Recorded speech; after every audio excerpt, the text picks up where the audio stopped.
Oh, it's you. Thank you for showing up on such short notice. Well, from what you tell me, it sounds like quite the haunt. Oh yes, it's terrible. Loud noises late at night, scratches randomly showing up on my furniture, and worst of all, I keep finding these damn lands all over my house. There is no such thing as a coincidence. The fact that you're watching this see. video.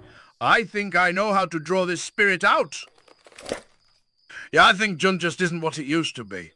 It's clearly a tier 3 deck in Modern now. Good thing, though, we have Fables, Ragavans, and Fury to throw into our Jund decks. Old Tarmogoyf just isn't getting the job done. Stop that! It isn't Jund anymore. It's just Modern Horizon 2 cards blessing Jund. Get out of my house! Does anyone care for true Jund anymore?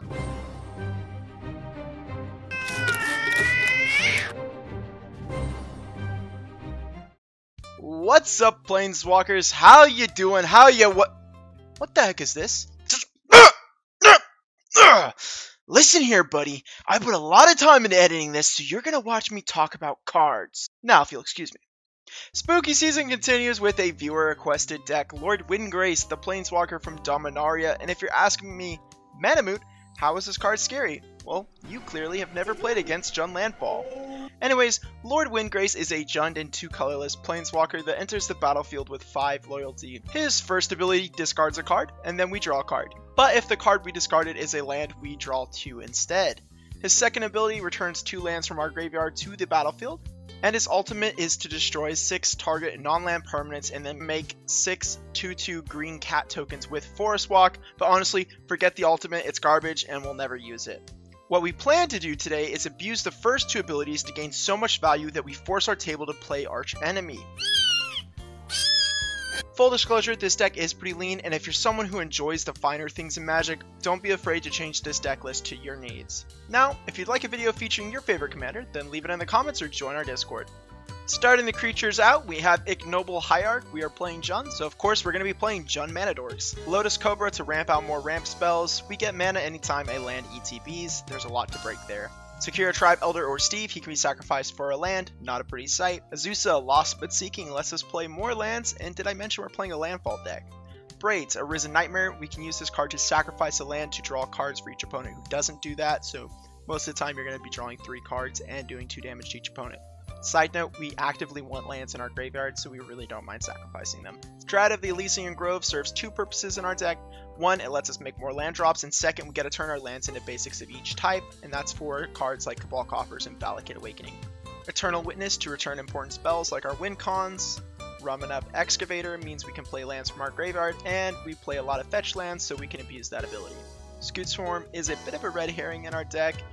It can win the game if unanswered. Most of the time though it does get answered, but still we play it out because it's one of those kind of cards that's, well, if you don't have an answer, you kind of just lose the game.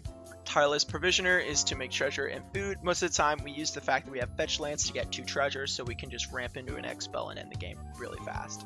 Tireless Tracker is a card advantage engine for us. We make clue tokens whenever we play lands, and yes, it does get bigger, but that's not that important. Cryptghast makes our swamps tap for more, and this card gets even better if we have like a Prismatic Omen type effect on our board. Oracle of Modiah for extra land drops, and the fact that we get to play lands off the top of our library is just bonus. Soul of Windgrace has a lot of utility for this deck. Mainly we'll use his second ability to drop off lands for more cards, so we could drop off our land in our graveyard and then reanimate it with our Planeswalker.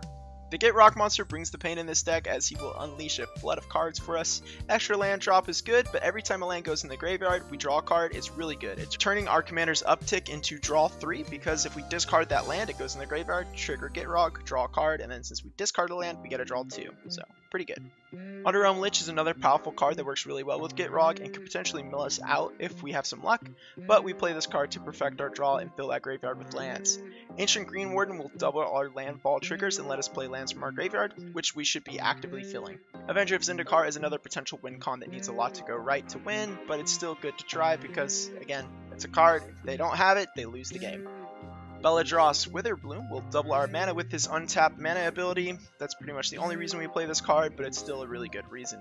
Nyxbloom Ancient triples our mana for those X spells. Omnath Locust of Rage is our ultimate creature win con, but not because of what you think. Yes, it does make 5/5 elementals when you play a land, but what's important is Omnath has the text that says whenever it or elementals die, they deal 3 damage to any target.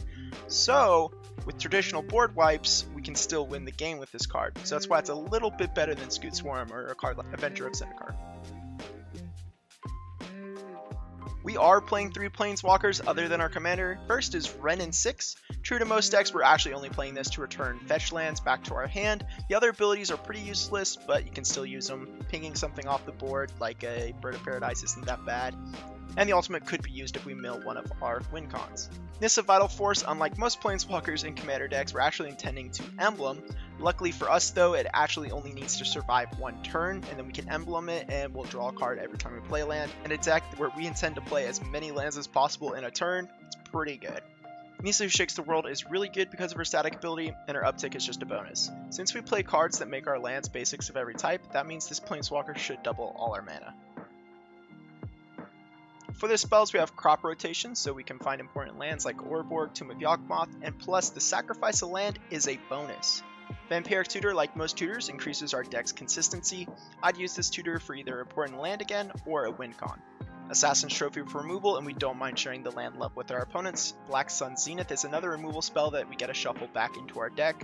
Demonic Tutor is another tutor. This time it's 2 mana. Explorer lets us play another land and draw a card, which is pretty good in the landfall deck. Sanguinate is our first win con in a spell.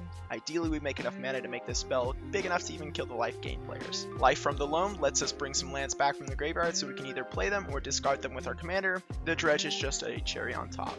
Nature's Lore lets us find a forest card and put it onto the battlefield. Sylvan Scrying is a tutor for our lands.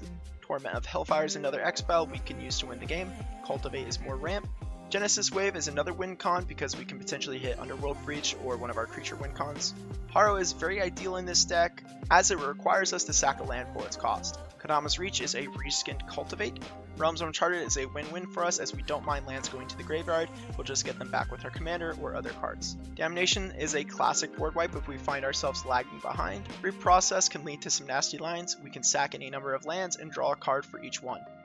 Scape Shift will let us get rid of useless lands and go get our utility lands. In some cases, it will win the game. Splendid Reclamation will turn all lands from our graveyard, which is very powerful, especially when it's played with a card like Reprocess. Hour of Promise tutors 2 lands for us, but we don't actually have any deserts, so its second part doesn't work. Windgrace's Judgment will let us destroy 3 non-land permanents to slow down our opponents. Casualties of War is the ultimate removal spell as we can set someone back to the Stone Age. Titania's Command to tutor more lands and make some chump blockers. Decree of Pain to clear the board while filling our hand. Blasphemous Act is our 1 mana board wipe. Reshape the Earth is a sneaky win con because if we have a Prismatic Omen type effect on the board and all our lands count as each basic type, then we can search for Valakut Awakening, and then we have 10 lands enter the battlefield, including Valakut, which is now a mountain when it eats EBs, meaning we can do 30 damage with the spell. To finish things off, we have artifacts and enchantments, and as you could guess, I'm going to be starting with the ramp. First, we have Soul Ring, Versioning, which lets you empty your hand of lands with 1 go around at the table, Exploration to play an extra land, Doubling Cube to double our mana, Colony Heart Expedition requires some setup, but it shouldn't be too hard for our deck to accomplish. Mana Reflection will double our mana.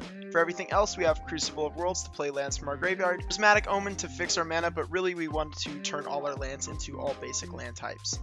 Squandered Resources to double our mana at the cost of our lands, but it's an enchantment so we can pick and choose when we sacrifice these lands. Finally, Underworld Breach to recur our win cons to win the game, plus we can hit this card off Genesis Wave. Now for the mana base, normally I'd say go with your own style, but with how lean today's deck is, you'll need to follow some rules. I recommend going heavy with fetch lands to get maximum value out of the cards that we're playing. Ideal lands for this deck are going to be Valakut the Molten Pinnacle for damage, Strip Mine to lose a friend, and Cabal Coffers for even more mana. Fellas, no combo today. Yes, I know, tragic, but nothing truly goes infinite in this deck. This deck does tend to use its value to win the game, but feel free to add a combo in the deck and be sure to tell me about it. That's going to do it for today's video, and I do hope you enjoyed it. Let me know how I did, or tell me about a card you struggle to pronounce in the comments below. Subscribe to see bigger and better content in the future, or join our channel membership. I'll be seeing you guys in the next video. Peace!